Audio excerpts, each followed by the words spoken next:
But we will only be heard if we vote. As the saying goes, if you're not at the table, you're on the menu. I am so sick of watching Democratic figures spend their time going after Joe Biden. And no, it's not because I think that he's a sweet little baby who should be protected and you can never say a negative thing about him. It's because if you are a Democratic figure and you have a large platform and you spend more time doing that than you do talking about the fact that Republicans are challenging birthright citizenship and that they're proposing the largest cuts to Medicaid SNAP in American history, deporting people without due process. If you spend more time talking about Joe Biden than you do talking about those things, it's clear you don't actually care about making things better.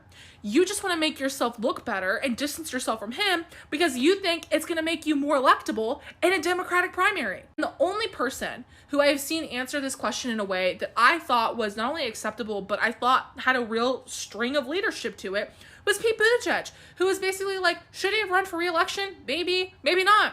But it's a lot easier for us to give opinions on that now after it's already happened, when in reality is right now we have way more important things that we need to focus on. So if you want to spend your time stuck in a fucking loop back in June or July of 2024, if that's what you want to spend your time doing, you do that. But the rest of us are going to be out here focused on the shit that we can do to make people's lives better in July of 2025. Boy, boy, boy, boy, boy. So we got to continue to laugh and mock the Democrat Party because they are the biggest joke in this country. This time starring Miss Olivia Julianna, who apparently is a Democrat Party influencer, right? She's one of these people whose job is to influence on behalf of the Democrat Party, okay? And she is getting roasted, okay, and some backlash due to the fact that she, on a podcast, claimed that she had the formula to help the Democrats bring back men to the party, okay? As we have covered on this channel, Democrats are scrambling to figure out how to win back men, okay? Because men, at least in my opinion, a man with normal testosterone levels and straight, they're not voting for Democrats, right? They're just not, okay? Democrats know this. They know they can't win without men, okay? This is why they are allegedly spending $20 million to study men to see what type of messaging can Democrats put out in order to attract men back to the party, okay? And this woman, again, is going viral because on a podcast, she claimed that she had the answer because she talks to a lot of men, a lot of frat boys. So she says that she understands what they want and how the Democrats can bring them back to the party. Take a look. And I think that it would be so much easier if we just understood that the problems we're having with young men shifting to the right, it's not because they don't agree with us on the policy. They do agree with us on the policy. It's because they feel like we don't understand the struggles they're facing, the actual struggles, not the perceived struggles of the masculinity crisis or whatever it is, the actual struggles.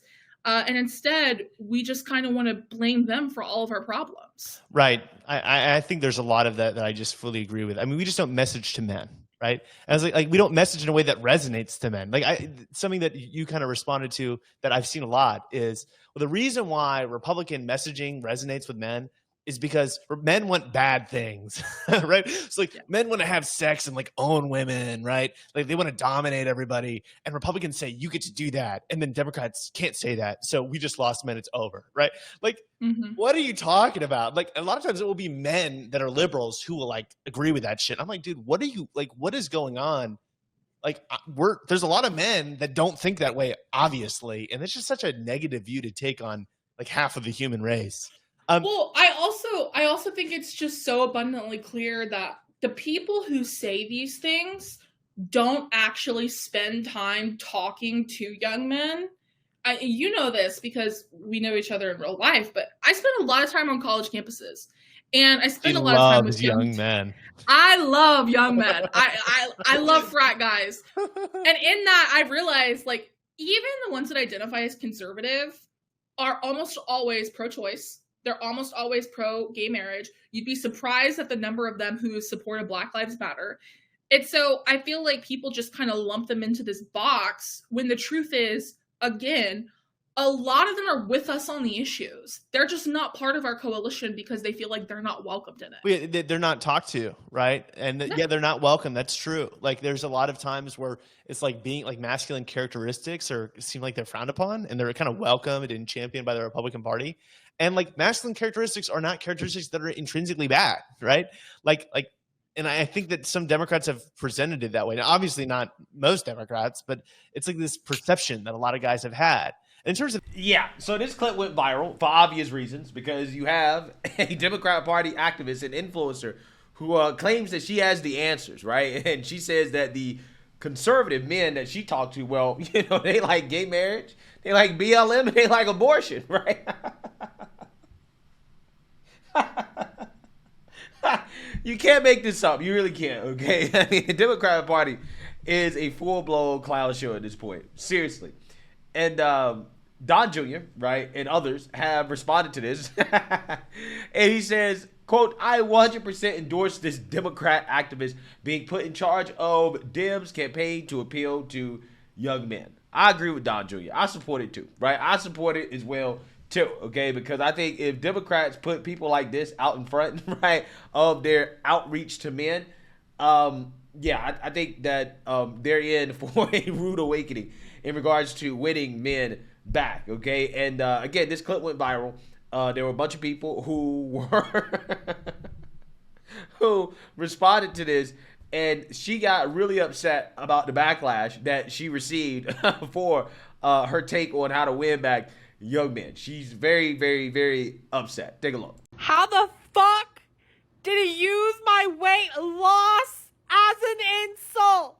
What the fuck? I'm the person that's in charge of bringing young men back to the Democratic Party. According to Donald Trump Jr., Trump War Room, Libs of TikTok. And while none of that's actually true, every single time I saw one of y'all posting about me, I had one main thought at the top of my head.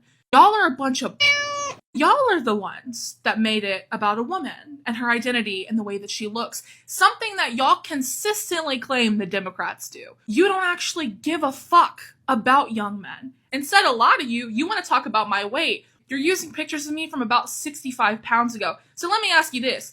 If I lose another 65 pounds, will y'all actually raise young men's wages? Will you actually increase funding to mental health services? Or are you just going to find another way to deflect from the fact that y'all don't actually have any policy plan to help them?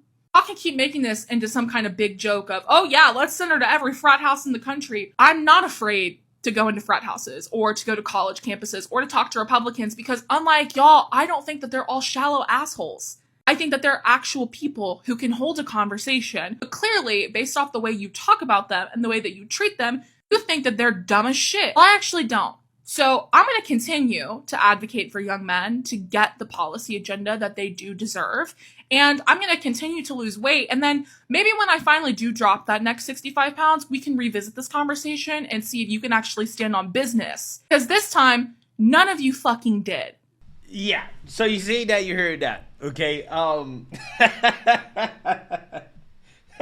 Clearly this woman is upset by the fact that, people are roasting her, okay, for her take on how to win back men, okay? She said she's going into frat houses all across the country, right? She's going to be the face of the Democrat Party, right? She's going to tell young men why they should vote for Democrats, right?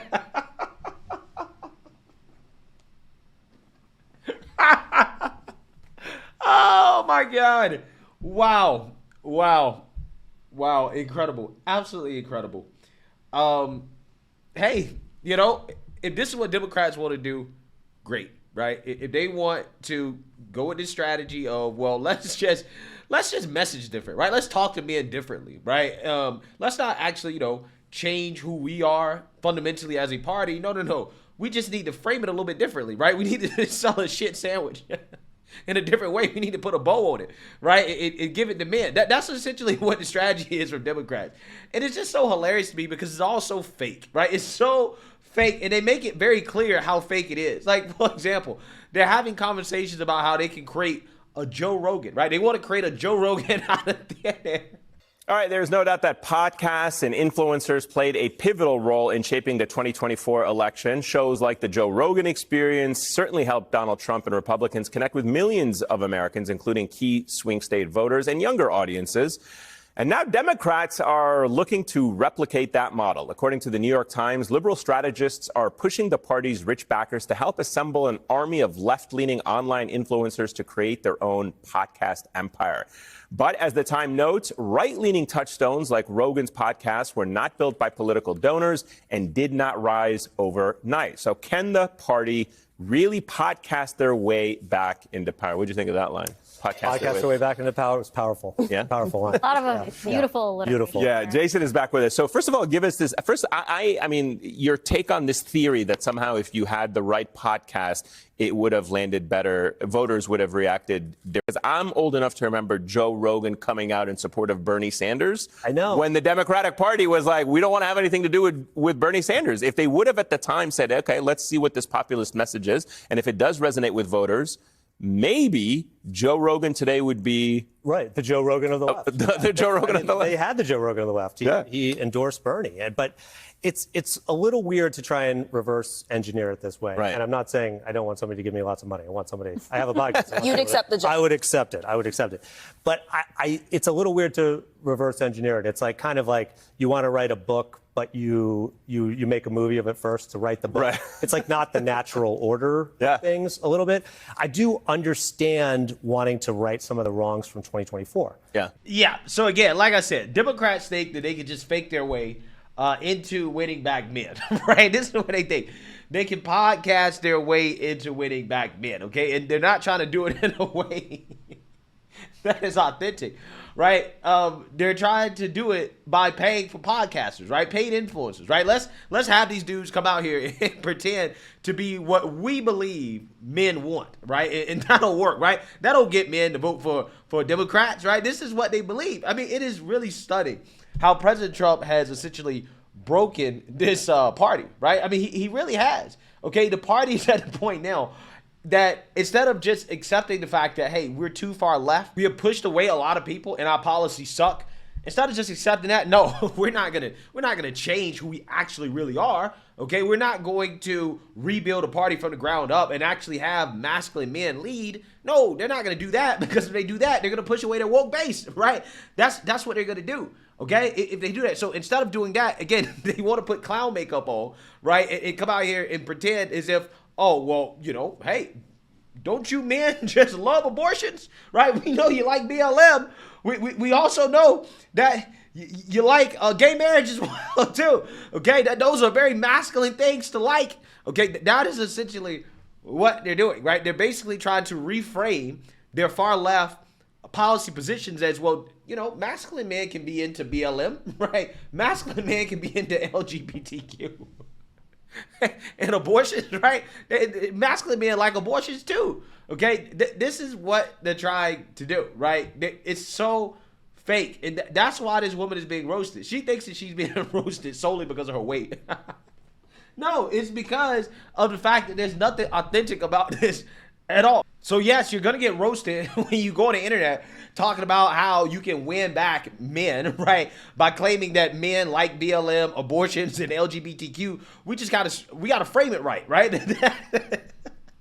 And that you're gonna be running up into frat houses trying to convince men that, hey, this is what you want, right? This is what you like.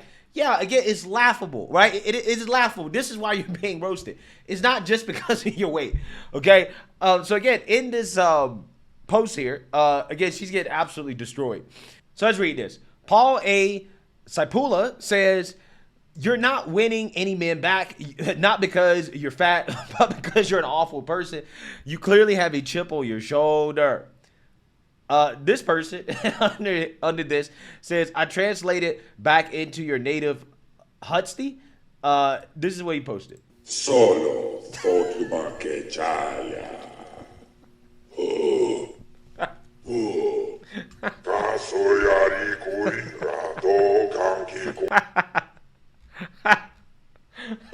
Wow, the internet is undefeated.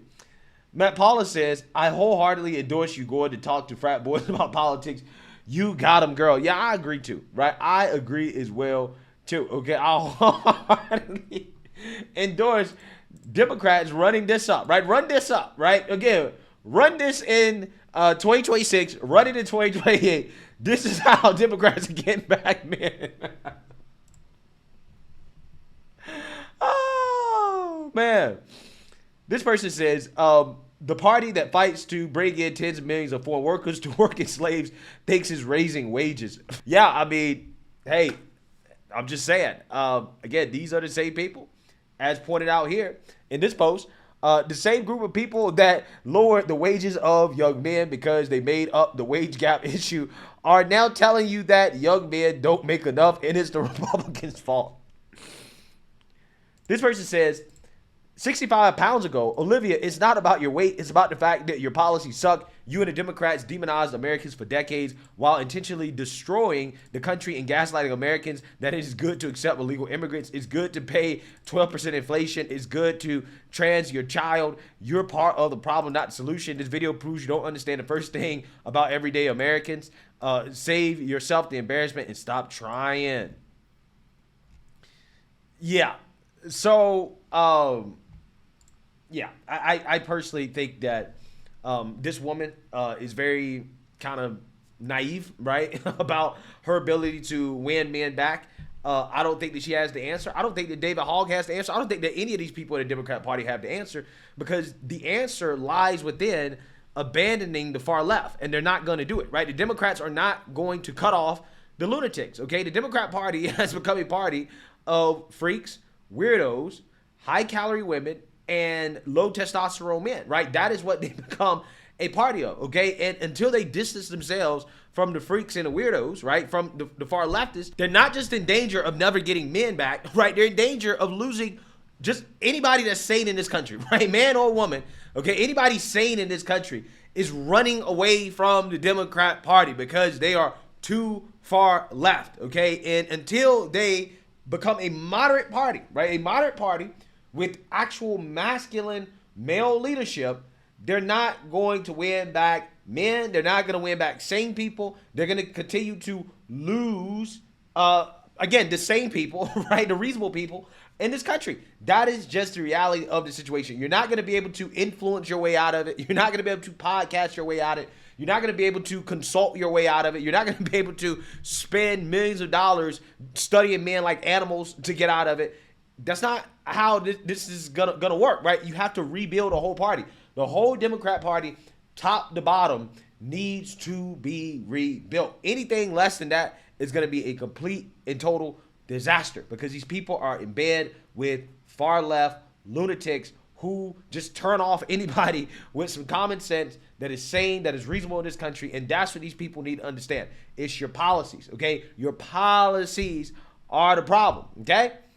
But hey, let me know what you guys think. Make sure you like, comment, and subscribe. Most importantly, share a Black conservative perspective. Peace.